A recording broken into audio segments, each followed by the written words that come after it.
आप सभी को विजयदशमी की हार्दिक शुभकामनाएं।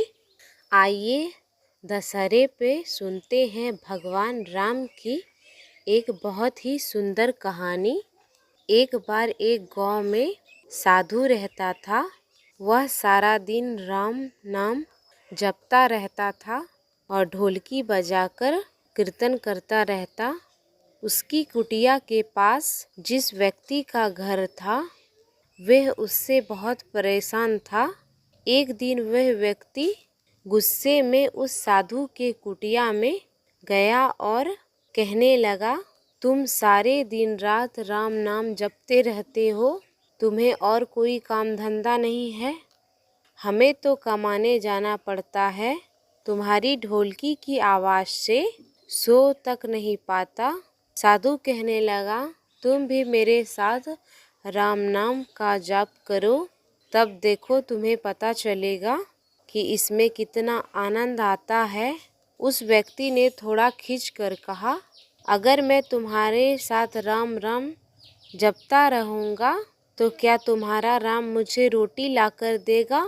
साधु कहने लगा, मुझे तो राम नाम की लगन लगी है। मुझे तो राम जी की कृपा से हर रोज भोजन मिल जाता है। तुम भी राम राम जपो कर देख लो, मुझे भरोसा है भगवान तुझे खाने को ज़रूर देगा। वह आदमी साधु को चुनौती देकर कहता है, ठीक है, मैं भी तुम्हारे साथ आज राम राम का भजन करता हूँ। अगर तुम्हारे राम ने आज मुझे रोटी खिला दी दूंगा तो सारी उम्र में आज तुम्हारी राम ने अगर मुझे रोटी खिला दिया तो मैं जीवन भर राम का भजन करूँगा। अगर नहीं खिलाई तो तुम यह ढोलकी बजाना बंद कर दोगे। साधु ने कहा, मैं तो निष्काम भाव से राम जी की भक्ति की है, लेकिन फिर भी मुझे तुम्हारी चुनौती मंजूर है। वह व्यक्ति साधु के साथ बैठकर राम राम का जाप करता है और मन में निश्चय करता है, चाहे जो कुछ भी हो जाए, आज भोजन नहीं करूँगा। देखता हूँ इसका राम मुझे कैसे भोजन कराता है।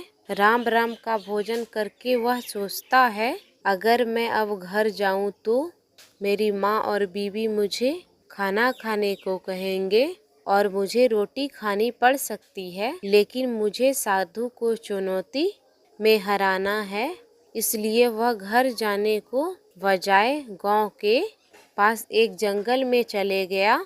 जंगल में एक पेड़ पर बैठ जाता है और सोचता है, सारा दिन इस पेड़ से नहीं उतरूंगा, अन्न का दाना भी नहीं खाऊंगा। इस तरह मैं साधु को हरा दूंगा और उसकी ढोलकी बजाना बंद हो जाएगा।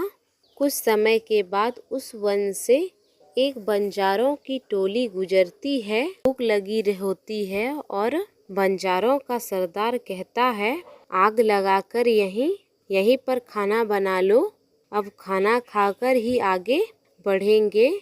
खाना बनकर तैयार हो जाता है। बंजारे खाना खाने वाले ही थे।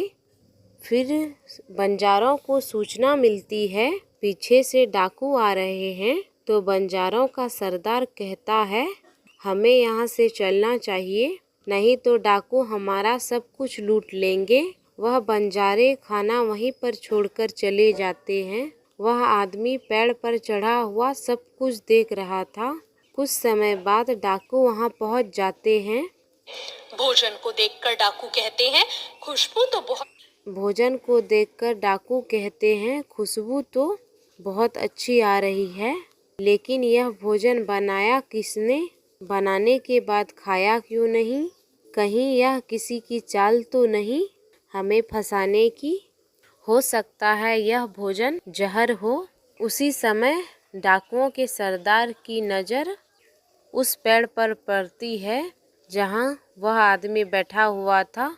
वह उसे नीचे आने का आदेश देता है। डाकू उस व्यक्ति से पूछता है, हमें मारने के लिए क्या तुमने भोजन बनाया है, तुमने यह भोजन बनाया है। वह बेचारा मिन्नतें करता है, नहीं मैंने यह भोजन नहीं बनाया है और इसमें कोई जहर भी नहीं है। यह भोजन बंजारों ने बनाया था। आपकी आने की खबर सुनकर वो यहाँ से भाग गए, लेकिन डाकुओं के आगे उसकी एक भी नहीं चली। अब डाकू कहते हैं अब यह भोजन तुम्हें खा के दिखाना पड़ेगा, क्योंकि हमें लगता है कि तुमने ही यह भोजन बनाया है और हमारे लिए इसमें जहर मिलाया है। अब तुम ही सबसे पहले यह भोजन खाओगे। वह आदमी जिद पर बढ़ गया और कहने लगा कुछ भी हो जाए मैं यह भोजन नहीं करूँगा, किसी कीमत पर नहीं खाऊंगा। डाकुओं का शक और गहरा हो गया। वह तलवार उसकी गर्दन पर रख कर कहते हैं तुझे यह भोजन खाना ही पड़ेगा, नहीं तो हम तुम्हारा सर काट देंगे। अब उस व्यक्ति को भोजन करना ही पड़ा और वह साधु को याद कर रहा था और उसकी आंखों से आंसू बह रहे थे, क्योंकि साधु ने कहा था मेरा निश्चय है कि अगर तुम राम नाम का जप करोगे तो राम तुझे भोजन जरूर देंगे। जैसे ही उसने भोजन कर लिया, डाकुओं ने उसे छोड़ दिया।